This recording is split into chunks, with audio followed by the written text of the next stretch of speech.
Imagine pretending to be rich just to feel what it's like to be seen. Maria, a housekeeper with 2 jobs and a dream she's too scared to admit, steals an invitation to the most exclusive gala in New York. She thinks it's just one night of make-believe, a chance to breathe in a world that was never meant for her. But she doesn't expect to meet Alexander Hayes, the untouchable billionaire heir who sees through everyone's mask, except hers. In the middle of champagne, lies, and borrowed silk, she becomes Natasha Volkov, the woman he can't stop thinking about. But when you build love on a foundation of lies, how long until everything falls apart? Will a girl who pretended to belong finally find the courage to show who she really is before she loses the only man who ever made her feel real? Stay with me until the end and discover how one stolen night changes 2 hearts forever. Before we begin, subscribe to the channel, like, and share this story, because if you've ever felt invisible, this one's for you. The ballroom smelled like wealth, champagne, imported roses, and something else she couldn't name. Maybe it was confidence. Maybe it was the kind of perfume that cost more than her rent. She stood near the marble column, trying to disappear into the architecture, her fingers tracing the cold stone like it could anchor her to something real. Her dress and silk, midnight blue, breathtaking, didn't belong to her. None of this did. Not the diamond earrings brushing her neck, not the invitation she'd stolen from her employer's desk, not even the name she'd planned to give if anyone asked. Just one night, she told herself, just to see what it feels like. But then he walked in.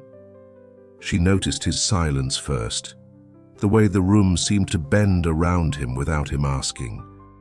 Tall, dark suit that fit like a second skin, hands in his pockets, casual in a way that only the truly powerful could afford. He wasn't looking at anyone, but everyone was looking at him, including her. Their eyes met across the crowded room. Just for a second, maybe less, but it was enough to make her forget how to breathe. He started walking toward her. No, no, no, no. She turned away, heart hammering, pretending to admire a painting she couldn't even see. Her palms were sweating. The dress suddenly felt too tight, too expensive, too wrong. "You're not looking at it." His voice came from behind her, low, amused, closer than she'd expected. She froze, then slowly turned. Up close, he was worse. Dark eyes that saw too much. A slight smile that felt like a question. The kind of face that made you forget your own name, which was ironic because she was about to lie about hers. "Excuse me?" she managed.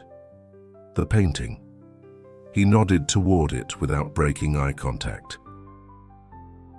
"You're staring at it, but you're not actually looking, which means you're either bored or hiding."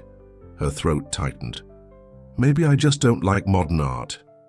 "It's a Monet." "I know what it is." She didn't, but she said it with enough confidence that he smiled. A real one this time, small and unexpected, like she'd surprised him. "Alexander Hayes." He extended his hand. Alexander Hayes. She knew that name. Everyone in the city knew that name. Real estate empire. Old money. The kind of man who appeared in Forbes lists and charity galas but never tabloids. Untouchable, and he was standing in front of her, waiting. Her hand moved before her brain caught up. His grip was warm, firm, and over too quickly. "Natasha," she said. The lie came out smooth as the silk she was wearing. Natasha Volkov. She'd practiced it. A name that sounded expensive. European. The kind of name that belonged in rooms like this. "Volkov," he repeated, like he was tasting it. "Russian? My grandmother." Another lie.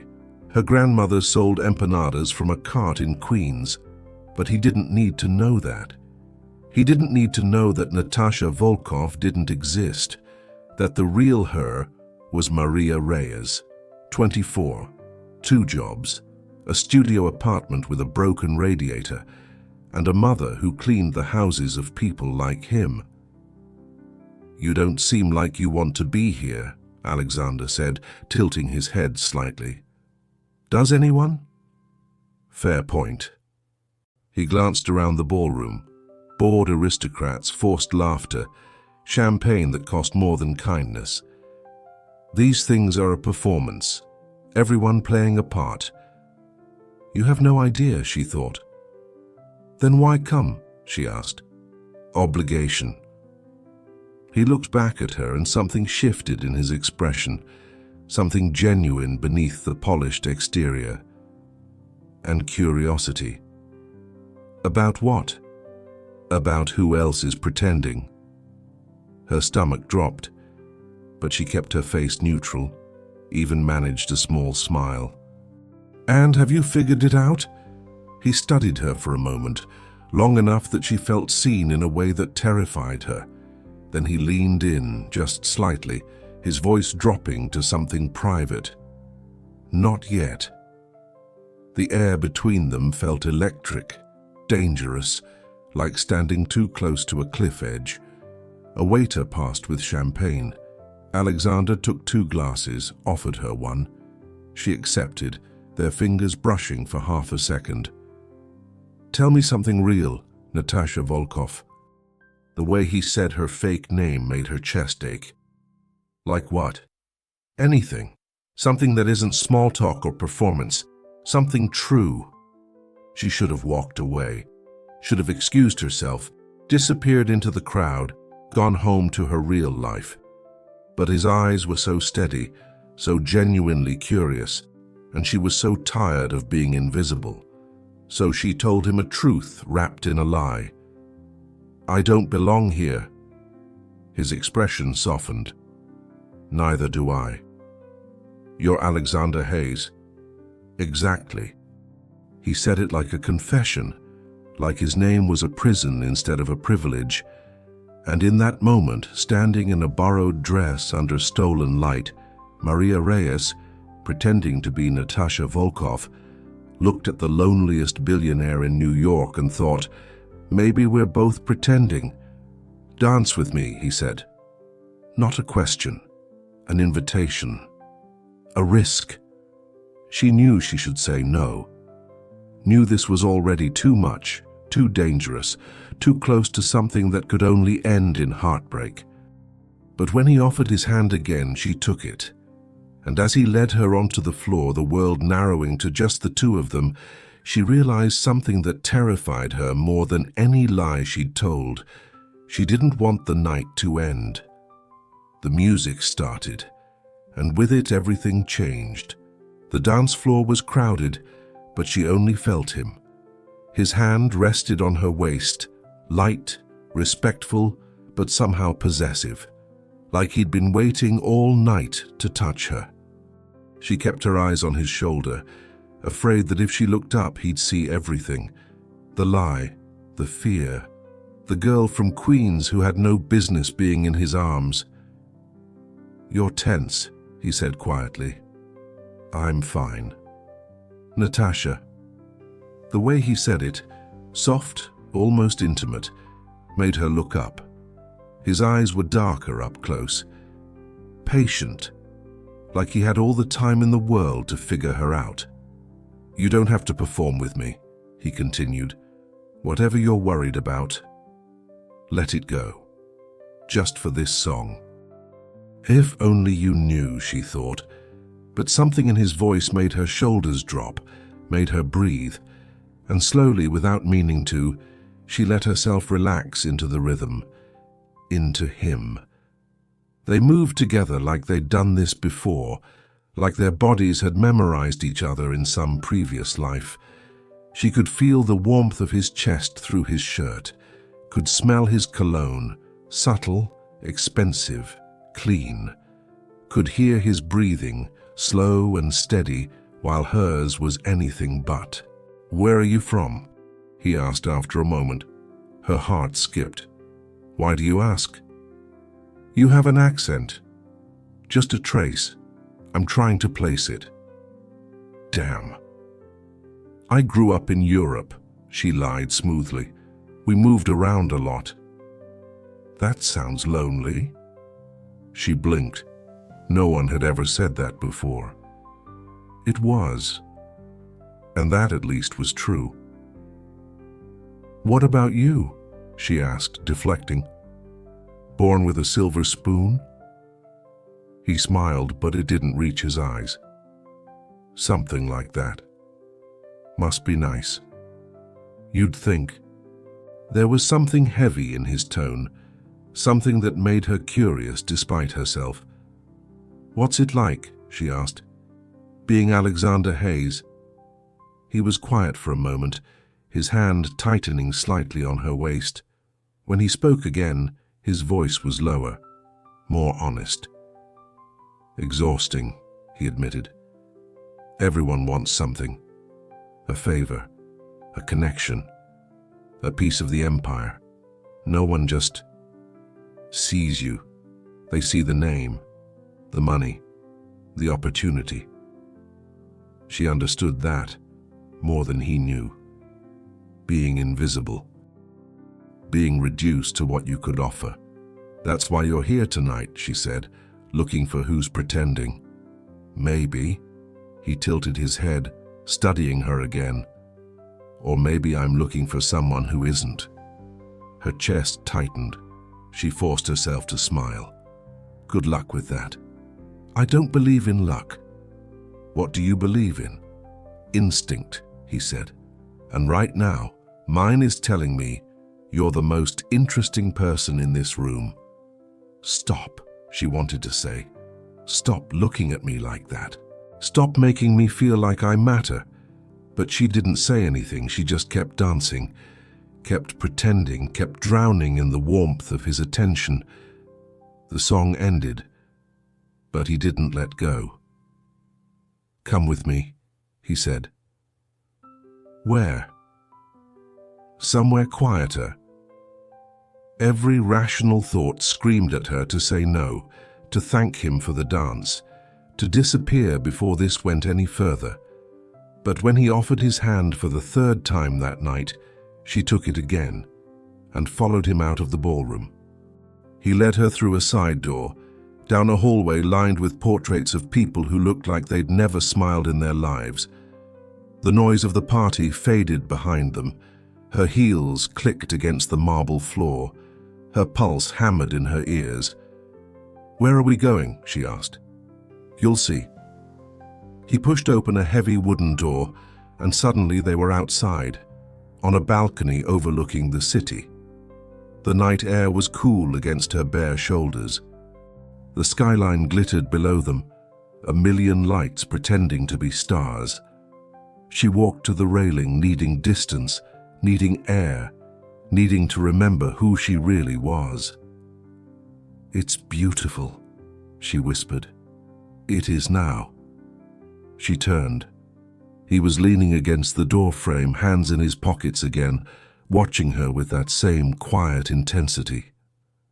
"Do you use that line often?" she asked, trying to sound playful. "Never." He pushed off the frame, moving closer. "I don't say things I don't mean."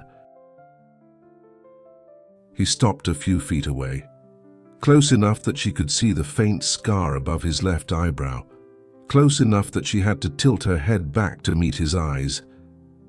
"Why did you really bring me out here?" she asked. "Because I wanted to talk to you without an audience." "We were talking inside." "No." He shook his head slowly. "Inside you were performing, out here." He gestured to the empty balcony. "Maybe you'll let me see the real you." God, if only you knew. "What makes you think there's anything to see?" she asked, deflecting again. "Because I recognize it," he said quietly. "The performance, the mask. I've worn one my entire life." His honesty was disarming, dangerous. It made her want to tell him everything. Instead, she looked back at the city. "What do you want from me, Alexander?" "The truth." Her breath caught. "About what?" "About why you're really here. About why you look at this world like you're afraid it's going to disappear. About why every time I get close to something real, you pull away." She gripped the railing. Her knuckles went white. "Maybe I'm just private." "Maybe," he stepped closer. "Or maybe you're hiding something." "Run," her brain screamed. "Run before he figures it out." But her feet wouldn't move. "Everyone's hiding something," she said carefully. "That's true." He was right behind her now. She could feel his presence, solid and warm. "But most people don't look at a Monet like it's going to bite them. Most people don't flinch when someone asks where they're from. Most people—" "Stop!" The word came out sharper than she intended. Silence. She closed her eyes, trying to steady herself, trying to find the lies again. But they felt so heavy now, so exhausting. "I'm sorry," he said after a moment. "I didn't mean to push." "It's fine." "It's not." He moved beside her, leaning on the railing, giving her space. I haven't been able to stop thinking about you since I saw you tonight, and I can't figure out why." Her heart cracked open a little. "Maybe it's the dress," she said weakly. He smiled. "It's not the dress." They stood there in silence, side by side, looking at the city that belonged to him and not to her. "Can I ask you something?" he said finally. "Depends on the question. If you could be anywhere right now, anywhere in the world, where would you be?" It was such a simple question, but the answer rose up in her throat before she could stop it. "Home," she whispered. "Where's home?" She almost told him, almost said Queens. A tiny apartment with a broken heater and a mother who works herself to the bone. A place where no one knows your name, but everyone knows your story. But instead, she just shook her head. "Somewhere you've never been." He studied her profile for a long moment, then quietly, "I'd like to go there someday."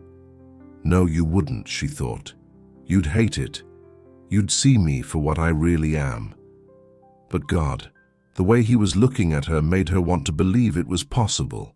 Made her want to believe that maybe in some other universe a girl like her could matter to a man like him. "I should go," she said, even though every part of her wanted to stay. "Already?" "It's late." "Stay a little longer." "Alexander, please." That single word, soft, honest, almost vulnerable, broke something inside her. She turned to face him fully and found him closer than she'd realized, close enough to see the gold flecks in his dark eyes, close enough to feel the warmth radiating from his body, close enough to make a terrible, beautiful mistake. "Why?" she whispered. "Because I don't want this night to end," he said. "Because for the first time in years, I'm talking to someone who feels real. Even if I can't figure out why." "Tell him," a voice whispered. "Tell him the truth before this goes too far." But before she could speak, before she could ruin everything, his phone buzzed. He glanced at it, frowned. "I have to take this," he said reluctantly. "Don't move, I'll be right back." He disappeared inside, and she was alone on the balcony with her lies and her breaking heart. She had maybe 30 seconds to make a choice. Stay and risk him discovering the truth. Or run and keep the fantasy alive just a little longer. She looked at the door, then at the city below, and then, hating herself, she ran. She made it 3 blocks before the tears came. The subway entrance glowed ahead like salvation. She kicked off the borrowed heels, not caring about the cold pavement biting her feet, and ran down the stairs. Her heart was hammering, her lungs burned. The silk dress caught on the turnstile, and she heard it rip. Good. It never belonged to her anyway. The train was nearly empty. She collapsed into a seat, mascara streaking her cheeks, trying to catch her breath, trying to convince herself she'd done the right thing. He would have found out eventually. Better to leave now. Better to keep the fantasy intact. Better to disappear before he looked at her with disappointment instead of wonder. But God, the way he'd said, please. She pressed her palms against her eyes, willing herself not to break down completely. Not here. Not in front of the few passengers pretending not to stare at the girl in the ruined evening gown, crying on the 2 train. Her phone buzzed. Unknown number. Her stomach dropped. She let it ring, then ring again. Finally, she answered. Natasha. His voice, confused, worried. I'm sorry, she whispered. Where did you go? I came back and you were just gone. I had to leave. Why? Because I'm a liar. Because you deserve better. Because if you knew the truth, you'd never look at me that way again. It's complicated, she said instead. Then uncomplicated. Come back, we can talk. I can't. Silence, heavy and painful. Did I do something wrong? He asked quietly.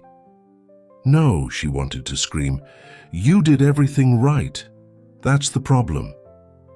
This was a mistake, she forced out. Tonight. All of it. I shouldn't have. Don't say that. Alexander, I don't even have your number. I don't know where you live. I don't know anything about you except that you made me feel something I haven't felt in years. Her throat closed up. Please, he said again. That word. That terrible, beautiful word. Just tell me how to find you. She should hang up, block the number, burn the dress and forget this ever happened. But instead she heard herself whisper, You can't. And then she ended the call. 3 days later, she was back in her real life, scrubbing floors, folding laundry, invisible again. Mrs. Chen's penthouse overlooked Central Park. 16 rooms, marble everything. The kind of wealth that didn't even bother showing off anymore because it didn't need to. Maria moved through it like a ghost, dusting furniture that cost more than her education, trying not to think about silk dresses and dark eyes and the way his hand had felt on her waist. It wasn't real, she told herself for the 100th time. None of it was real. Maria! Mrs. Chen's voice echoed from the study, sharp, impatient. She hurried over, tucking a strand of hair behind her ear. Yes, ma'am. I'm hosting a dinner party Friday, 20 guests. I'll need you here early. Of course. Mrs. Chen waved her off dismissively, already back to her phone. Maria turned to leave. Oh, and Maria. Yes? Try to be less visible. Last time, one of my guests asked if you needed help. It was embarrassing. The words landed like a slap, but Maria just nodded, smiled, swallowed the humiliation like she always did. I understand. That night she lay in her tiny apartment staring at the water stain on the ceiling. Her mother was working the night shift at the hospital. The apartment was too quiet, too empty. Her phone sat on the nightstand, silent. He hadn't called again. Good, she told herself. That's good. He moved on. Forgot about you. Went back to his real life with real people who actually belonged there. But the thought made her chest ache in ways she didn't want to examine. She rolled over, trying to sleep, trying to forget. And then her phone buzzed. She grabbed it so fast she nearly dropped it. Unknown number, different from before. But somehow she knew. The text was short. I found your employer. Mrs. Chen told me you returned her invitation. She was very apologetic about the misunderstanding. Said her housekeeper must have taken it by mistake. Maria's blood went cold. Another text. I don't care about the invitation, Natasha, or whatever your real name is. I just want to understand why you ran. Her hands were shaking. Please, let me see you again. She stared at the screen, heart racing, mind spinning. He knew, or at least he knew enough. She should ignore it, delete the number, disappear completely. But her fingers moved before her brain could stop them. How did you find me? The reply came instantly. I'm very good at finding things I don't want to lose. A pause. Then, coffee, tomorrow. There's a place on 5th and 52nd, 10 a.m. Just talk to me, that's all I'm asking. She closed her eyes. Every rational instinct screamed at her to say no, but she'd been rational her entire life, practical, invisible, and for one night, for a few stolen hours, she'd felt seen. Okay, she typed. Then, before she could change her mind, but you need to know, Natasha isn't my real name. The typing indicator appeared, disappeared, appeared again. Finally, I know, and I don't care. See you tomorrow, Maria. She stared at her real name on the screen, and for the first time in 3 days she let herself cry. Not from sadness, but from something more terrifying. Hope. The coffee shop was small, quiet, nothing like the ballroom, and everything was about to change. She arrived 15 minutes early and immediately regretted it. The coffee shop was tucked between a bookstore and a flower shop, the kind of place where people actually read instead of performed. Warm lighting, mismatched chairs, the smell of fresh pastries and old wood. Nothing like the world he came from, nothing like the world she'd pretended to belong to. Maria ordered a coffee she couldn't afford and sat by the window, watching the street. Her hands wrapped around the cup for warmth, for anchor, for something to hold on to when everything felt like it was spinning. She'd changed outfits 4 times that morning, settled on jeans and a simple sweater. No borrowed silk, no fake diamonds, just her. This is a mistake, she thought for the 100th time. He's going to take one look at you in daylight and realize. The door opened, and there he was. He looked different without the tuxedo. Dark jeans, grey sweater, hair slightly disheveled like he'd been running his hands through it. But his eyes, those same dark, steady eyes, found hers immediately. For a moment, neither of them moved. Then he crossed the shop in 4 strides and sat down across from her. You came, he said quietly. So you knew I would. I hoped. He studied her face like he was memorizing it. Maria. Hearing her real name in his voice made something crack open inside her chest. That's me, she said, trying to sound light. No Russian grandmother, no European childhood, just Maria Reyes from Queens. I know. You Googled me? I tried. You don't exist online. No social media, no digital footprint. It's actually impressive. She shrugged. Hard to have a presence when you're too busy surviving to perform. He flinched, like her words had hit something tender. I'm sorry, he said. For what? For making you feel like you had to lie. For being the kind of person people feel they need to impress. She blinked. That wasn't what she'd expected. That's not your fault, isn't it? He leaned forward, elbows on the table. You stole an invitation to a party you didn't want to attend, created a fake identity, wore a borrowed dress. All because the world I live in made you feel like the real you wasn't enough. The real me isn't enough, she said quietly. Not for that world. Maybe that world is wrong. She laughed, sharp, bitter. Easy to say when you own half of it. You think this is easy for me? I think everything is easy for you. Silence, heavy and painful. He sat back, jaw tight. Then he pulled out his phone, scrolled for a moment, and turned it toward her. It was a news article. Hayes Industries under fire. Hostile takeover attempt by board members. My father built that company, Alexander said quietly.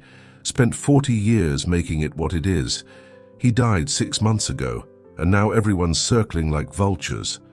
My own board, my father's oldest friends, people I trusted. She looked at him, really looked, and saw the exhaustion beneath the polish, the loneliness beneath the confidence. I'm sorry, she whispered. I'm not telling you this for sympathy. I'm telling you because I need you to understand something. He leaned forward again, his voice dropping. That night at the gala, I wasn't there to network or make deals. I was there because it was expected, because Alexander Hayes is supposed to show up and smile and pretend everything's fine. And then I showed up, she said, and then you showed up. His expression softened, and for the first time in months, I felt like I could breathe. Like I was talking to someone who wasn't trying to take something from me. I was taking something from you, she pointed out. I crashed your party, lied to your face. You lied about your name. But everything else? The way you talked, the way you looked at the world, the way you didn't want to be there, that was real. He paused. Wasn't it? She nodded slowly. Yeah, that was real. Then that's what matters. A barista called out an order. Someone laughed at a nearby table. The world kept spinning while Maria tried to figure out if this was actually happening. Why are you here, Alexander? She asked finally. Really? You could have anyone. Someone from your world. Someone who fits. I don't want someone who fits, he said simply. I want someone who's real. Her throat tightened. You don't even know me. Then let me. It's not that simple. Why not? Because, she gestured helplessly between them. Because look at us. You're Alexander Hayes. I clean houses for a living. I take the subway. I shop at discount stores. My apartment is the size of your closet. So we're from different worlds. We're from the same city, he countered. We breathe the same air. We're both just trying to survive in a world that's exhausting and lonely and full of people who don't actually see us. He reached across the table, slowly, giving her time to pull away, and covered her hand with his. The only difference is the address. His hand was warm, steady, real. This is crazy, she whispered. Maybe, he smiled slightly. Or maybe it's the sanest thing either of us has done in a long time. She looked down at their hands. His skin was smooth. Hers was rough from cleaning products and hard work. But somehow they fit. I don't know how to do this, she admitted. Neither do I. What if it doesn't work? What if it does? She met his eyes, found nothing but honesty there, nothing but hope. And despite every logical reason to run, despite every instinct telling her this would end in heartbreak, she felt herself smiling. Okay, she said softly. Okay. Let's try. No more lies, no more performing, just us, whatever that means. His smile was slow and genuine and absolutely devastating. Just us, he agreed. And for the first time since the night of the gala, Maria let herself believe that maybe, just maybe, she deserved to be seen. But some truths are harder to survive than lies. And the real world was about to come crashing in. 3 weeks. That's how long they existed in their own private world. Alexander would text her in the mornings, nothing elaborate, just simple things. Thinking about you, or coffee after your shift. And she'd meet him at small cafes, quiet parks, places where no cameras followed and no one cared who he was. He learned that she took her coffee with too much sugar, that she hummed when she was nervous, that her mother worked double shifts at the hospital and didn't know her daughter had met someone.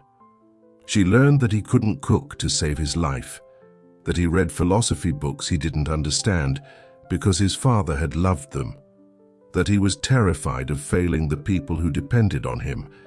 They talked about everything and nothing, about dreams too big to speak out loud and fears too heavy to carry alone. And slowly, carefully, Maria let herself fall. It was a Thursday afternoon when everything shifted. She was at Mrs. Chen's penthouse, folding laundry in the service room, when her phone buzzed. Dinner tonight? Real restaurant? My treat. Want to take you somewhere special? Her stomach flipped. They'd kept everything low-key until now, intentionally, safely. How special?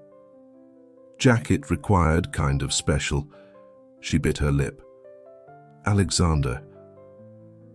I don't have anything to wear to a place like that. The reply came fast.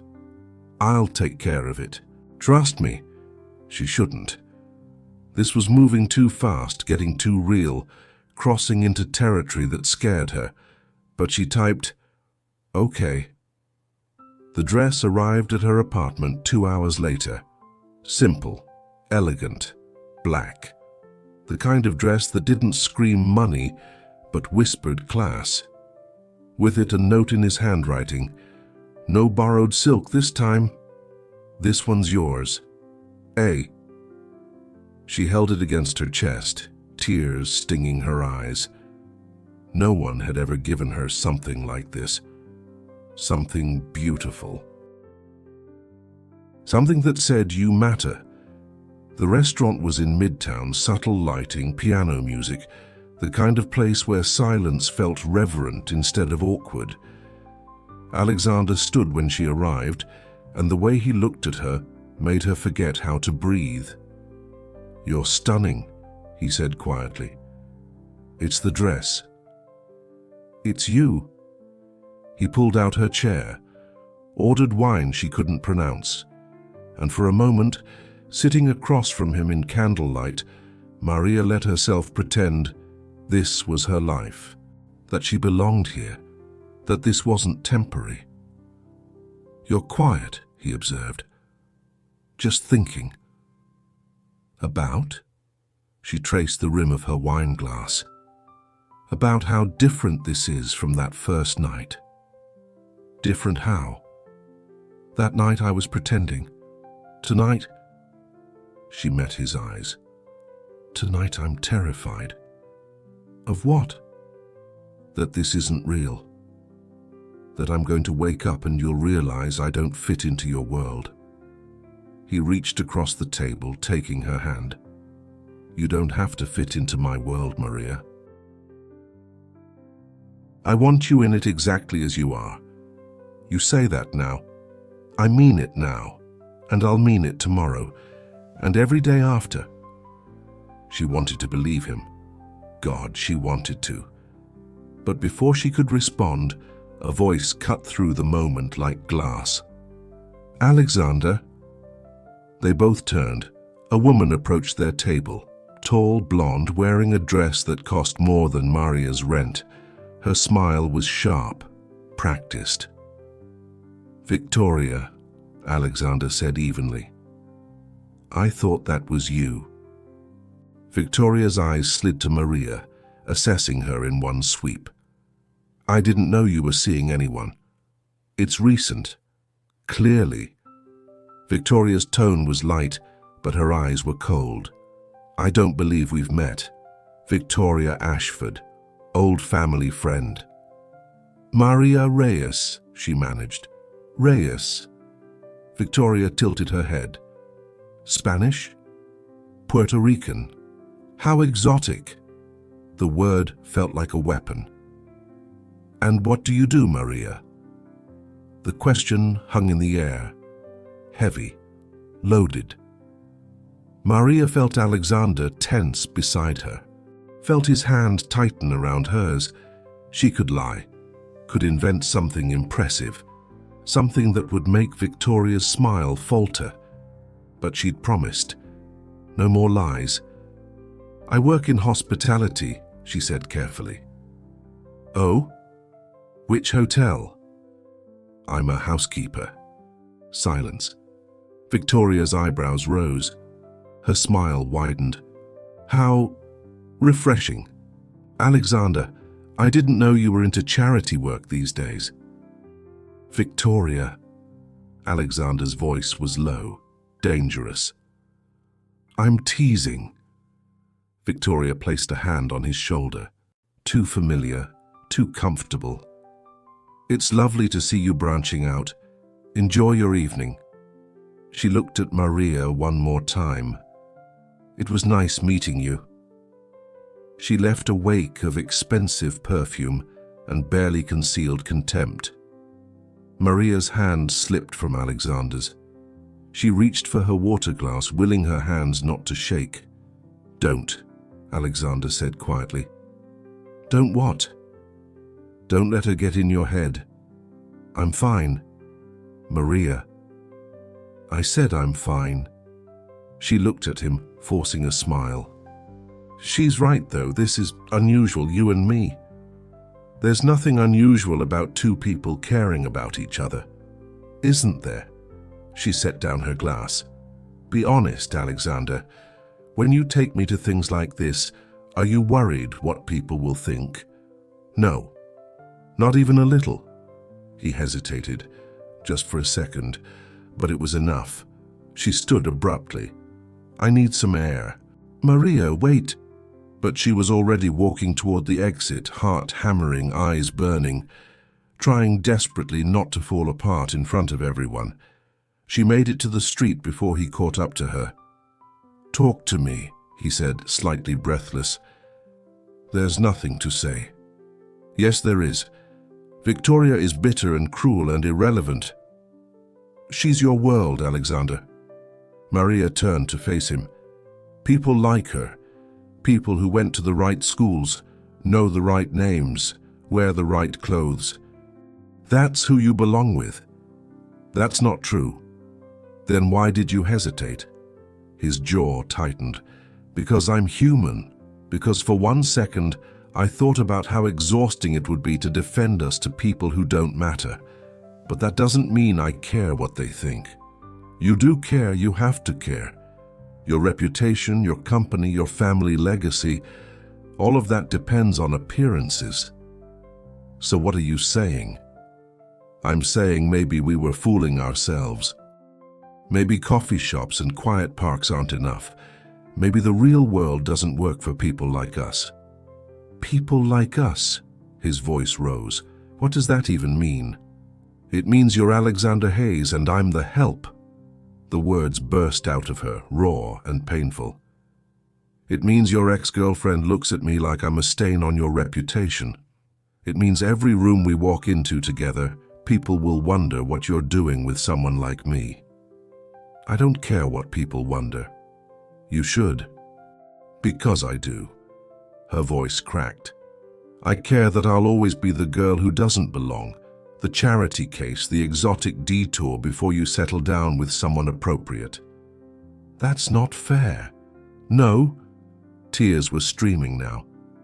"Then tell me I'm wrong. Tell me you haven't thought about how complicated this is, about what it costs you to be with me." He opened his mouth, closed it, and in that silence, Maria found her answer. "That's what I thought," she whispered. "Maria, please. I should go. Don't, not like this." But she was already backing away, heartbreaking, knowing she was doing the right thing even though it felt like dying. "I'm sorry," she said, "for all of it. Don't apologize for being yourself." "That's the problem, Alexander. Myself isn't enough." She turned and walked away. And this time, he didn't follow. Because sometimes the hardest truth is knowing that love isn't always enough to bridge two different worlds. 2 weeks of silence. No texts, no calls, no accidental meetings at coffee shops she knew he'd never return to. Maria threw herself into work. Extra shifts, longer hours. Anything to keep her hands busy and her mind quiet. Mrs. Chen commented that she'd never seen the penthouse so spotless. She didn't say it was because cleaning was the only time she didn't think about him. Her mother noticed. Of course she did. "Mija, you barely eat. You don't sleep. What's wrong?" "Nothing, Mama. Just tired." But Rosa Reyes hadn't raised a fool. She sat beside her daughter on their worn couch, taking her hand. Who was he? Maria's composure cracked. "It doesn't matter. It's over." "Did he hurt you?" "No, he was..." She struggled for words. "He was kind and honest, and he made me feel like I mattered." "Then why are you crying?" "Because I wasn't enough." The admission burned. Because his world and mine don't fit, and I was stupid to think they could. Rosa was quiet for a moment. "Then, your father said the same thing once." Maria looked up, surprised. Her father had died when she was 10. Her mother rarely spoke about him. "When we met, his family didn't approve," Rosa continued. "I was too poor, too uneducated, not good enough for their son. They told him he was throwing his life away." She smiled sadly. "He almost believed them. Almost let me go to save himself the trouble." "What changed?" "I did." Rosa squeezed her hand. "I stopped waiting for permission to deserve love. I stopped shrinking myself to fit into other people's expectations. And when he saw that, when he saw me standing tall despite everything, he realized he'd rather fight for us than live without me." "But Papa's family never accepted you." "No, but he did. And in the end, that was enough." She cupped Maria's face. "Love isn't about fitting into someone's world, Mija. It's about building a new one together." Maria's tears came harder. "What if he's already moved on? Then he wasn't worthy of you." Rosa kissed her forehead. "But something tells me he's just as miserable as you are." She was right. Alexander was drowning. The hostile takeover attempt had intensified. Board meetings felt like battlefields. Everyone wanted something: his signature, his compliance, his surrender. His father's oldest friend had betrayed him. His legal team was bleeding money. And through it all, the only person he wanted to talk to wouldn't answer his calls. He'd tried, God, he'd tried. Text messages that went unread, voicemails that felt pathetic and desperate. He'd even gone to her apartment building once, stood outside for an hour and left without knocking because he didn't know what to say. "I was wrong. I hesitated. I let you walk away. Come back." But the words felt hollow, because Maria had been right. His world was cruel and judgmental and exhausting. And asking her to endure that felt selfish. So he buried himself in work, in contracts and negotiations and survival, until the night everything changed. It was past midnight when his assistant called. "Sir, there's a situation." The Riverside property, the one your father donated for the community center. The board is trying to sell it. They're meeting tomorrow morning to vote. Alexander's blood went cold. That property was my father's legacy. He wanted it to serve the neighborhood. I know, sir, but they're claiming financial necessity. If you want to stop them, you need something big. Proof that the community needs it. Testimonials, media attention, something they can't ignore. He hung up and stared at his empty office. The Riverside Community Center served low-income families, offered childcare, job training, ESL classes. His father had fought for years to make it happen, and now the board wanted to sell it to luxury developers. He thought about his father, about legacy, about doing the right thing even when it cost you everything. And then he thought about Maria, about working 2 jobs to survive, about her mother's double shifts, about all the people like them who needed places like Riverside. He grabbed his coat. It took 3 hours and 7 phone calls to track down the community center director. Her name was Elena Rodriguez, and she was less than thrilled to hear from a Hayes at 2 a.m. "Whatever you're selling, I'm not buying," she said flatly. "I'm not selling anything. I'm trying to save your center."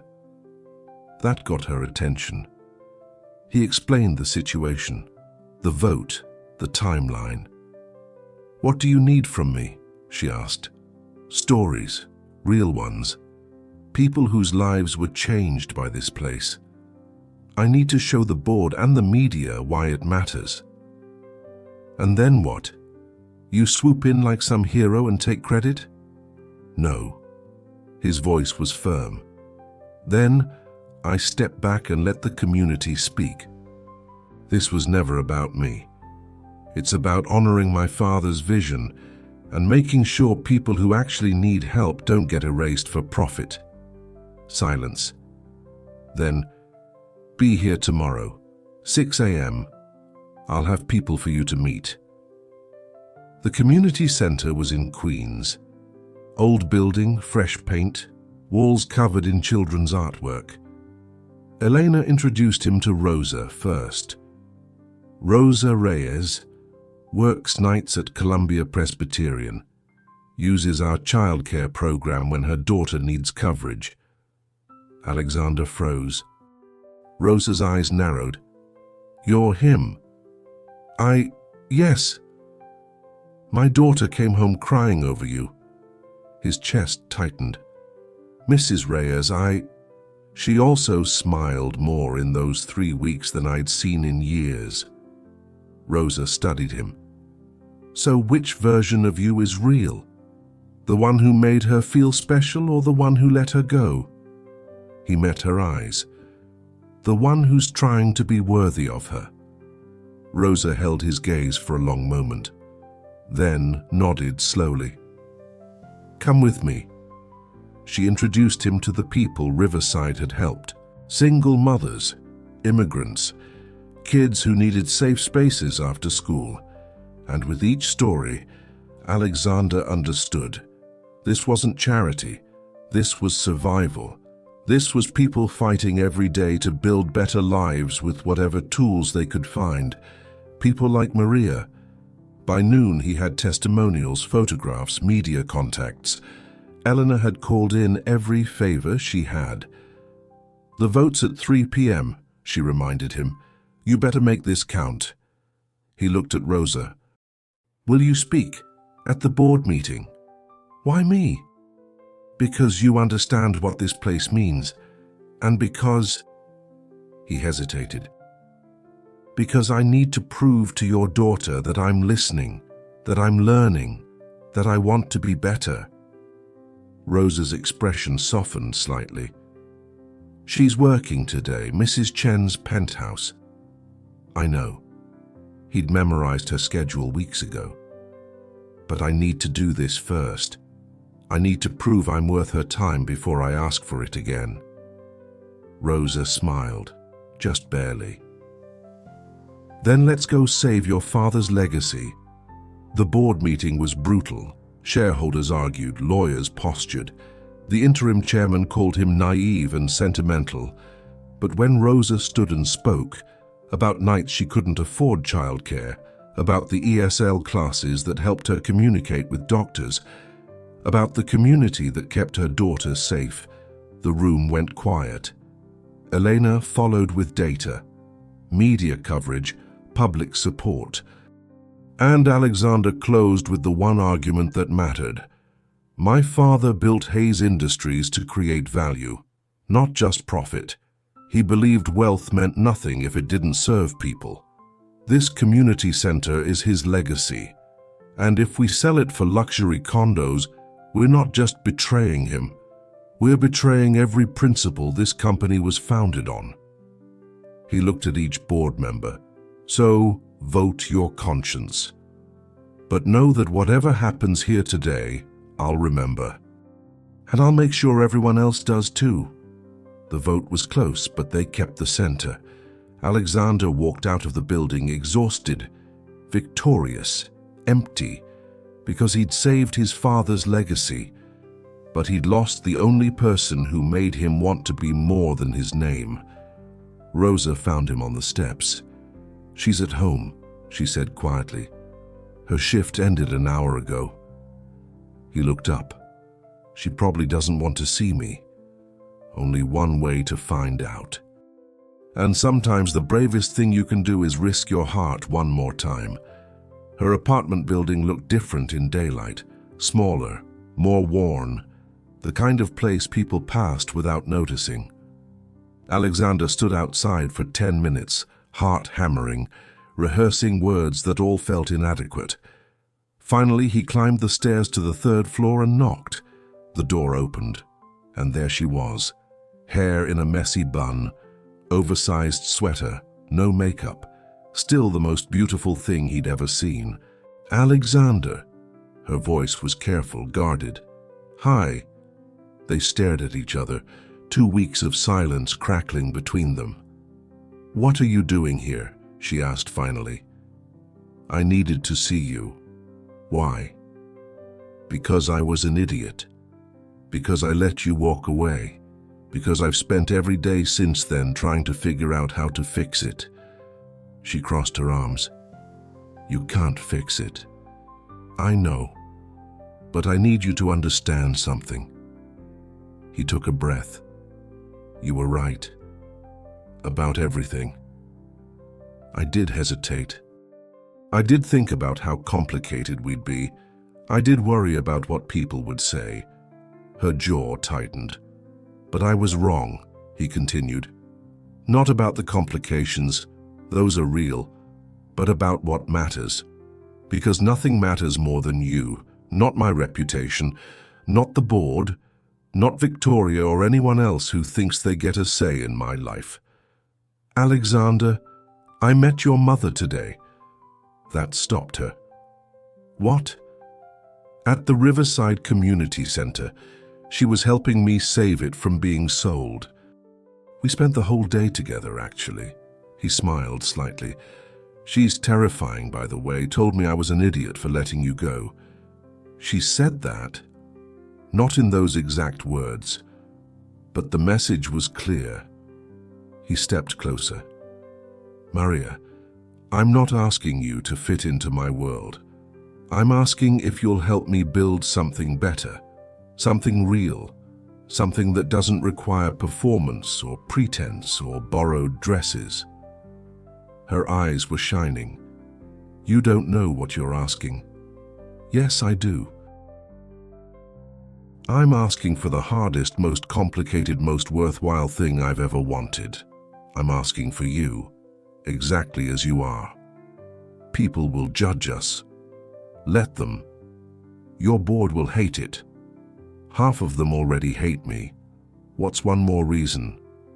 Your family is gone, he said quietly. My father's dead. My mother lives in Paris and calls twice a year. The only family that matters is the one I choose. He paused. And I choose you. If you'll have me. A tear slipped down her cheek. This is crazy. I know. We're going to fight about money and class and 1,000 things we don't even know about yet. Probably.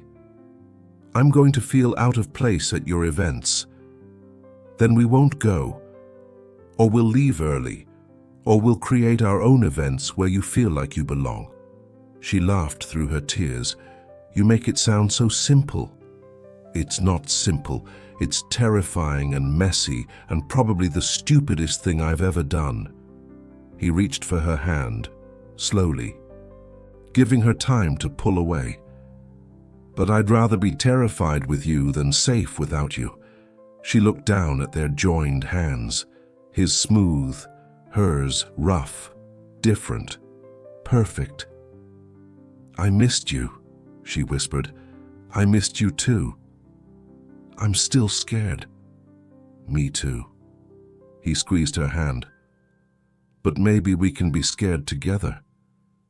She met his eyes, and in them, she saw everything she'd been afraid to hope for. Honesty, vulnerability, love that didn't ask her to be anything other than herself. Okay, she said softly. Okay. Let's be scared together. His smile was slow and devastating and real. He pulled her into his arms, and she melted into him, breathing him in, letting herself believe that maybe, just maybe, two different worlds could learn to speak the same language. For the record, he murmured against her hair, your mother invited me to dinner next week. Maria pulled back, eyes wide. She what? Said if I was serious about you, I needed to prove I could handle authentic Puerto Rican food and uncomfortable questions. He grinned. I'm terrified. She laughed, bright and genuine. You should be. She's going to grill you. Good. I want her to. I want everyone who loves you to make sure I'm worthy. And if they decide you're not, then I'll spend every day proving them wrong. She kissed him then, soft and sweet and full of promise. When they finally pulled apart, she was smiling. Come inside, she said. The apartment's tiny and the heat doesn't work great, but it's perfect, he interrupted, because you're in it. 6 months later, the morning sun filtered through the windows of their apartment, not his penthouse, not her studio, but something they'd chosen together. Modest, warm, filled with mismatched furniture and photographs and the kind of chaos that came from actually living instead of performing. Maria stood in the kitchen humming while she made coffee. Alexander's coffee, too much sugar just the way she liked it, and her own, black. He emerged from the bedroom, hair still messy, wearing sweatpants and the Columbia t-shirt she'd bought him as a joke. Morning, he said, wrapping his arms around her waist from behind. Morning. She leaned back into him. Sleep okay? Better than okay. They'd fought last week. About money. He'd wanted to pay off her student loans. She'd wanted to handle it herself. About boundaries. His mother had called asking about wedding plans. They'd only been dating 6 months. About 100 small things that came from learning to merge two different lives. But they'd worked through it, talked, listened, compromised. Because that's what real love looked like. Not perfect, just persistent. Your mom called, Alexander said. Wants to know if we're coming to dinner Sunday. Are we? Wouldn't miss it. She's making pastels. Maria smiled. Her mother had fully adopted Alexander, taught him Spanish phrases, teased him mercilessly, treated him like family instead of a billionaire. The board meeting is tomorrow, she said carefully. I know. He was announcing a new initiative, using Hayes Industries resources to fund community programs in underserved neighborhoods. It was controversial, expensive, everything the old guard hated, but it was right. "You nervous?" she asked, terrified. He kissed her temple. "But I have you, so I'll be fine." She turned in his arms, looking up at him. "I'm proud of you." "Yeah?" "Yeah." She touched his face. "Your father would be too." His eyes got that soft look they always did when she reminded him he was more than his fears. "I love you," he said. Simple, honest, real. "I love you too." They stood there in their small kitchen, holding each other, two people from different worlds who decided to build a new one. It wasn't easy, it wasn't simple, but it was theirs, and that was enough. Maria looked out the window at the city, the same city where she'd once felt invisible, where she'd stolen an invitation just to feel seen for one night. Alexander joined her, taking her hand. "What are you thinking about?" he asked. "About borrowed dresses and fake names and how lucky I am that you looked past all of it." "I didn't look past it," he corrected gently. "I looked through it and found you." She smiled. That was cheesy, but true. But true. They stood together, watching the morning light turn everything gold, knowing there would be more fights, more doubts, more moments when the world tried to tell them they didn't fit, but they'd face it together. Because some love stories don't start with perfect timing or matching bank accounts or worlds that align. Some love stories start with a lie and a borrowed dress, and two lonely people brave enough to be real. And those stories, the messy, complicated, terrifyingly beautiful ones, are the ones worth telling. If this story touched your heart, like, comment, and subscribe for more stories of love, redemption, and second chances. Because sometimes the richest thing you can have isn't money. It's someone who sees you exactly as you are and loves you anyway. Would you have taken the same risk? Would you have fought for love across different worlds? Let me know in the comments. Some riches can't be bought. They're earned by the courage to be vulnerable, the strength to be honest, and the wisdom to know that love, real love, is always worth the risk.